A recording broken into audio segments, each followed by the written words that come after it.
வணக்கம் மக்களே. உங்கள் தமிழ் மகன் ஐசாக் வந்துட்டேன். நேத்து என்னுடைய 100வது வீடியோ நிகழ்ச்சியில பங்கெடுத்த எல்லாருக்கும் என்னுடைய மனமார்ந்த நன்றி. நேத்து ஒரு கலகலப்பான ஒரு உரையாடலா இருந்துச்சு. எல்லாரும் பார்த்திருப்பீங்க, ரசிச்சிருப்பீங்க அப்படின்னு நினைக்கிறேன். இன்னைக்கு நான் என்னத்த பேச போறேங்கிறத ரொம்ப முக்கியமான ஒரு விஷயத்த தான் பேசலான் இருக்கேன். இது கொஞ்சம் சென்சிட்டிவா இருக்கலாம். ஆனா நம்ம பேசிதான் ஆகணுங்கிற சூழ்நிலையில நம்ம இருக்கோம். அதாவது இந்த விசுவாசம், நம்பிக்கை, நம்பிக்கை துரோகம், லாயல்டி, இதெல்லாம் பத்தி நீங்க என்ன நினைக்கிறீங்க? இப்போ ஒரு உறவை நீங்க எடுத்துக்கிட்டீங்கன்னா, இருவர் இருந்தாங்கன்னா, கணவன் மனைவியோ, இல்ல ஒரு குடும்பத்துல நீங்க எடுத்துக்கிட்டீங்களோ, இல்ல நீங்க வேலை செய்யற இடத்துல எடுத்துக்கிட்டீங்களோ, உங்க நண்பர்களுக்கிடையே விசுவாசம், லாயல்டி இல்லைன்னா அந்த உறவு நிலைக்குமா? நம்ம சில விஷயங்கள் நம்ம வாழ்க்கையில நடந்திருக்கலாம்.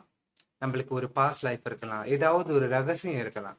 அதை நம்பி நம்ம ஒருத்தவங்க கிட்ட சொல்லுவோம். அது ஃப்ரெண்டா இருக்கலாம், வாழ்க்கை துணையா இருக்கலாம், குடும்பத்தில் உள்ளவங்களா இருக்கலாம். அதை அவங்க மனசுல வச்சுக்காம மற்றவங்க கிட்ட போய் சொல்றது, நம்ம பேரை கெடுக்கிறது சரியான விஷயம் நீங்க நினைக்கிறீங்களா? இது நம்பிக்கை துரோகம் இல்லையா? நீங்க பாத்தீங்கன்னா இந்த கணவன் மனைவி உள்ள ரிலேஷன்ஷிப், நிறைய ரிலேஷன்ஷிப் பிரேக் ஆகிறதுக்கு காரணம் லாயல்ட்டி இல்லாத ஒரு விஷயம். விசுவாசமா இருக்க மாட்டாங்க, நம்பிக்கை துரோகம் ஈஸிலி செய்யறாங்கிறதுனால தான் இப்ப கோர்ட்ல நீங்க பாத்தீங்கன்னா அதிகமா விவாகரத்து கேஸ் இருக்கு. ஒருத்தருக்கு ஒருத்தர் புரிஞ்சுக்கிட்டு நம்பிக்கையா நடந்துகிட்டா இந்த மாதிரி விவாகரத்து கேஸ் கோர்ட்டுக்கு போகுமா? இன்றைய காலகட்டத்தில் நீங்க பாத்துக்கிட்டீங்கன்னா நம்பிக்கை இல்லாத தனம், நம்பிக்கை துரோகம் ரொம்ப சர்வசாதாரணமா நடக்குது. ஒரு விஷயத்த நம்பி ஒருத்தர்கிட்ட பேசுறதுக்கே இப்ப ரொம்ப பயமா இருக்கு. ஏன்னா அதை திருச்சி அவங்க அது ஒரு பூதாகரமா ஒரு பெரிய பிரச்சனையை ஆக்கக்கூடிய சூழ்நிலையில இருக்காங்க. யாரைத்தான் நம்பி பேச முடியுது? ஏன் வாழ்க்கையில இந்த நம்பிக்கை துரோகம் அதிகமா நடக்குது? ரொம்ப பேருக்கு இந்த நம்பிக்கை துரோகம் ரொம்ப வலியை கொடுக்குங்க. எல்லாருனாலையும் அது தைரியமா பேஸ் பண்ண முடியாது. ஒரு தடவை 2 தடவை நம்ம வாழ்க்கையில அடிபட்ட பிறகு நம்மளுக்கு ஒரு அனுபவம் வந்துடும். ஆனா அந்த அனுபவத்துல நம்ம என்னத்தை கத்துக்கிட்டோம்?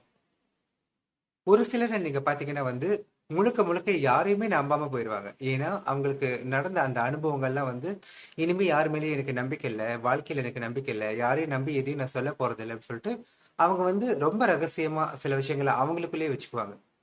மனுஷங்களை நம்பாம இருந்துக்குவாங்க. அது சரியா? எவ்வளவு நாளைக்கு தான் நம்ம யாருக்கிட்டையும் பேசாம சில விஷயங்களை பகிர்ந்துக்காம மனுஷங்களையும் நம்பாம இருக்க முடியும்?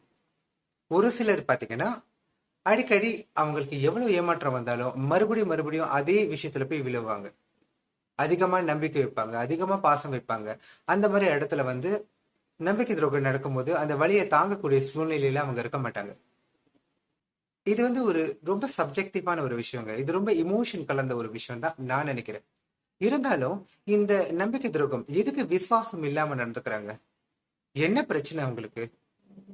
ஒரு ரிலேஷன்ஷிப்ல நம்ம போறோமா, அதாவது அது கல்யாணமா இருந்தாலும் சரி, ஒரு ஃப்ரெண்ட்ஷிப்பா இருந்தாலும் சரி, ஒரு வேலை இடத்துக்கு நம்ம போறதா இருந்தாலும் சரி, நம்ம ஒரு நம்பிக்கை அடிப்படையில தாங்க நம்ம அந்த விஷயத்தை தேர்ந்தெடுக்கிறோம்.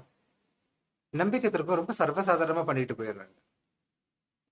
சில விஷயங்களை நம்ம ஷேர் பண்ண போது அதை மனசுக்குள்ள வச்சுக்கணும் அப்படிங்கிற ஒரு பேசிக் குணம் இல்லாம அதை திருப்பி போயிட்டு இன்னொரு ஆள்கிட்ட சொல்றது, அந்த விஷயத்த பெருசா ஆக்குறது, இதெல்லாம் என்ன மாதிரி குணம்னு என்னால யோசிக்க முடியல.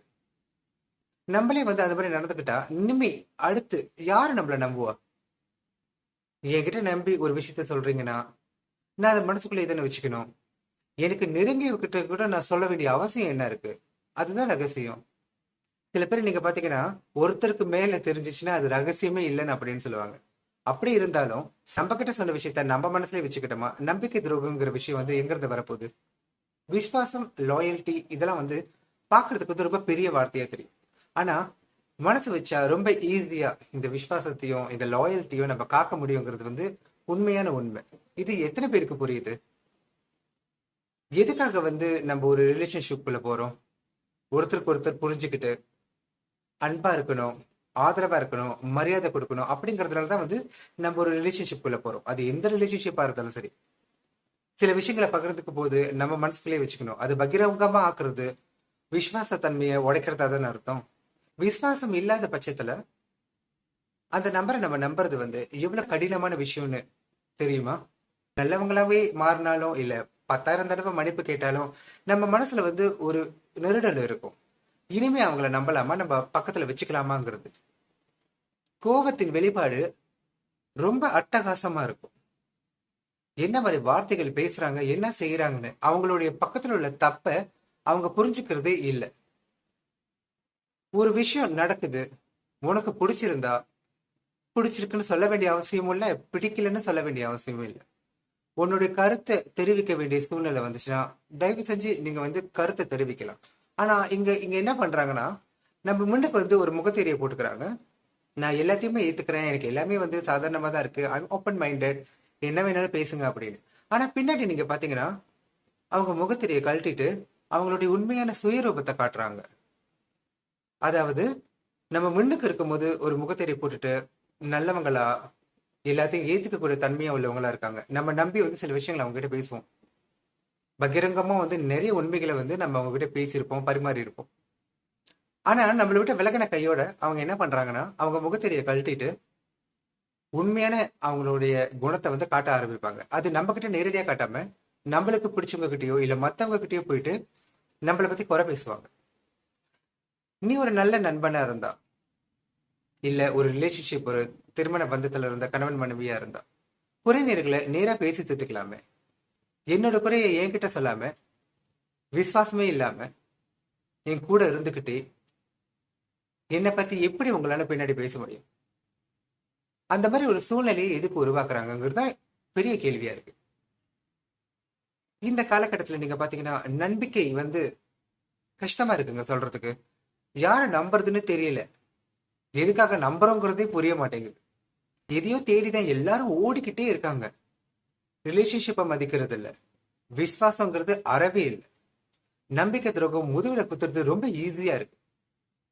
ஏத்தி விட்டவங்களை இறக்கி விடுறது, ஏத்தி விட்டவங்களை தள்ளி விடுறது, அதெல்லாம் கூட வேண்டாங்க. உங்க சொந்த வாழ்க்கையில உங்களுடைய பார்ட்னர்ஸ், உங்களுடைய ஃப்ரெண்ட்ஸ், உங்களோட ஃபேமிலி, உங்க கூட வேலை செய்யறவங்க, உங்களோட சமுதாயம், அவங்க எல்லாருக்கூடயும் நீங்க விசுவாசமா இருக்கீங்களா? ஒருத்தர் பத்தி ஒருத்தர் இந்த நிமிஷம் வரைக்கும் பேசிக்கிட்டு தான் இருக்கும். உனக்கு பிடிக்கலன்னா அழகா ஒதுங்கி போயிடலாம். எதுக்கு குறை பேசிக்கிட்டு, எதுக்கு ஒருத்தரை அவமானப்படுத்திக்கிட்டு மனசை கஷ்டப்படுத்திக்கிட்டு இருக்கணும்? எனிமையா இருந்தாலும், அதாவது எதிரியா இருந்தாலும் நம்ம மதிக்கணும். எதிரியெல்லாம் வேற யாரும் வெளியே இருந்து வர்றது இல்லைங்க, கூடவே இருக்கிறவங்க தான். நம்மளோட ரகசியம் தெரிஞ்சவங்க தான் விசுவாசமே இல்லாம எதிரியா மாறக்கூடிய சூழ்நிலை நிறைய இருக்கு. நம்மளோட எல்லா விஷயத்தையும் நம்ம கூடவே இருந்து தெரிஞ்சுக்குவாங்க. நம்ம பேசுற வார்த்தைகள் எல்லாத்தையும் கேட்டுக்குவாங்க. ஒரு சூழ்நிலையில ஒத்து வராதப்போ எதிரியா மாறுறது கூட உள்ளவங்க மட்டும்தான். அதுக்கப்புறம் நீங்க பாத்தீங்கன்னா நம்மளை பத்தி நிறைய விஷயங்கள் வெளியாகும். நீங்க அப்படி பேசினாங்க, அவங்க இப்படி பேசினாங்க அப்படின்னு. இதெல்லாம் சுத்த நான்சென்ஸா தான் எனக்கு தோணுது. இமோஷனலை கண்ட்ரோல் பண்ண முடியாதவங்க தான் இப்பெல்லாம் செய்வாங்களோ அப்படின்னு எனக்கு தோணுது. முக்கியமா சொல்லணும்னா வெரி சிம்பிளுங்க. ஒவ்வொரு ரிலேஷன்ஷிப்பும் கெட்டு போறதுக்கு காரணமே நம்பிக்கை தன்மை இல்லாத காரணம், விசுவாசம் இல்லாத காரணம். தயவு செஞ்சு உங்களோட உறவுகள் கூடயோ இல்ல நண்பர்கள் கூடயோ, கணவன் மனைவியா இருந்தாலும் சரி, ஒற்றுமையா இருக்க முயற்சி பண்ணுங்க. தன்னுடைய குறை நிறைய நேருக்கு நேரு பேசி தீர்த்துக்கலாமே. எதுக்கு கோபம், வன்மம்?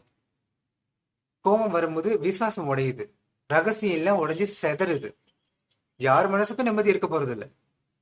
இந்த சூழ்நிலையில அது நடந்துகிட்டே தான் இருக்கு. இன்னும் வரும் காலத்திலயும் இதே மாதிரி நடக்கும். நிறைய பேர் உட்காந்து புலம்பிட்டு தான் இருக்க போறாங்க, நம்பிக்கை துரோகம் பண்ணிட்டாங்க, விசுவாசமா இல்லை அப்படின்னு. ஞாபகம் வச்சுக்கோங்க, எந்த கோபக்காரனையும் யாரும் போற்ற போறது இல்லை. ஆனா நீங்க நம்பிக்கையா இருந்தீங்கன்னா காலம்புறம் உங்களை போட்டுருவாங்க.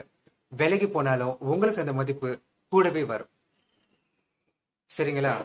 அடுத்து ஒரு நல்ல வீடியோல சந்திக்கும் வரை உங்களிடமிருந்து விடைபெறுவது தமிழ் மகன்.